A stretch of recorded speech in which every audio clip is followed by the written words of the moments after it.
আদালত পাড়া কিংবা রাজনীতি, গত কয়েক মাস ধরেই বাংলাদেশের অন্যতম আলোচিত একটি নাম শিশির মনির। গতকাল জামায়াতের নির্বাহী পরিষদের বৈঠকে তার উপস্থিতি এক ধরনের কৌতূহলের জন্ম দেয়। পরবর্তীতে অবশ্য তিনি এটা স্পষ্ট করেছেন যে তিনি নির্বাহী পরিষদের সদস্য নন। তবে জামায়াতের এই নেতা নির্বাচনী রাজনীতিতেও এখন খুবই সক্রিয় এবং খুব সম্ভবত নির্বাচনী প্রচারণার ক্ষেত্রে জামায়াতের অন্য সব প্রার্থীর জন্য এক ধরনের মডেল তিনি স্থাপন করেছেন। দিরাইশাল্লার সর্বত্র তিনি ঘুরে বেড়াচ্ছেন এবং এটা বলা যায় যে দিরাইশাল্লার এমন কোনো গ্রাম নেই যেখানে তার পা পড়েনি। সুপ্রিম কোর্ট যখন বন্ধ থাকে তখন আমরা যেটা দেখি যে পুরো ছুটির সময় তিনি নির্বাচনী এলাকায় থাকেন, এবং অন্যদিকে সুপ্রিম কোর্ট যখন খোলা থাকে সপ্তাহে 2 দিন তিনি নির্বাচনী এলাকায় কাটান। দিরাইশাল্লার সব গ্রামেই তিনি কোনো না কোনোভাবে কাজ করছেন এবং মানুষের সঙ্গে একটা নিবিড় সম্পর্ক স্থাপন করেছেন।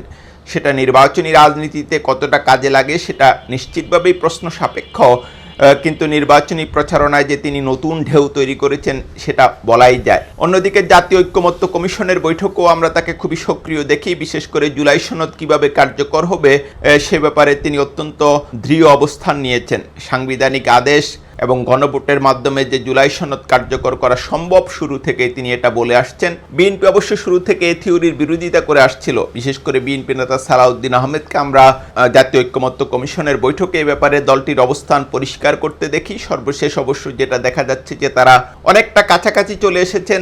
বিএনপি এখন গণভোটের বিষয়টি মেনে নিয়েছে, তবে এটার গণভোটের আগে সাংবিধানিক আদেশের ব্যাপারে বিএনপির বিরোধিতা রয়েছে। অন্যদিকে গণভোট কবে হবে সেটা নিয়েও আমরা যেটা দেখি যে বিএনপি এবং জামাতের মধ্যে এক ধরনের দূরত্ব রয়েছে।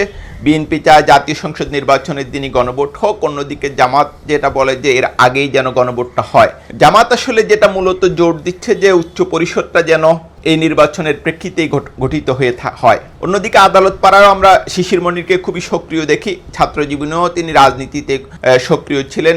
ইসলামী ছাত্র শিবিরের ঢাকা বিশ্ববিদ্যালয় শাখা সভাপতি এবং কেন্দ্রীয় সেক্রেটারি জেনারেল হিসেবে তিনি দায়িত্ব পালন করেছেন। ঢাকা বিশ্ববিদ্যালয়ের আইন বিভাগের প্রাক্তন এই কৃতি শিক্ষার্থী সালাউদ্দিন আহমেদ, যাকে বলছেন সুপার আইনজীবী, আমরা যেটা দেখি যে বাংলাদেশের ইতিহাসের সবচেয়ে অন্যতম সেরা 2 জন আইনজীবীর সঙ্গে তিনি কাজ করেছেন।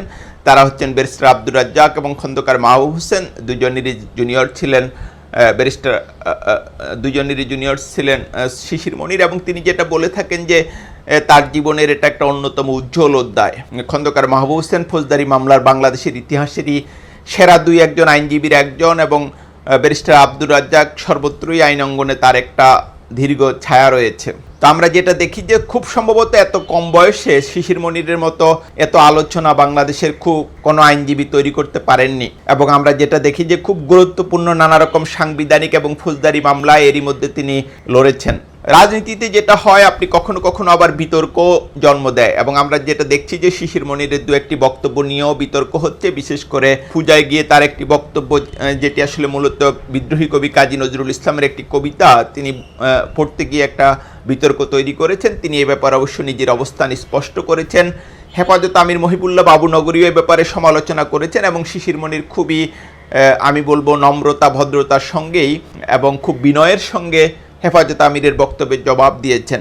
এবং যেটা বললাম যে রাজনীতিতে এটা হয়ই, আপনি যখন রাজনীতিতে আসবেন কিছু কিছু ক্ষেত্রে আপনাকে বিতর্কের মুখোমুখি হতে হবে। কিন্তু আমি যদি বলি যে সব মিলিয়ে শিশির মনির এখন বাংলাদেশের টক অফ দ্য কান্ট্রি এবং সবচেয়ে আলোচিত একটি প্যাকেজ।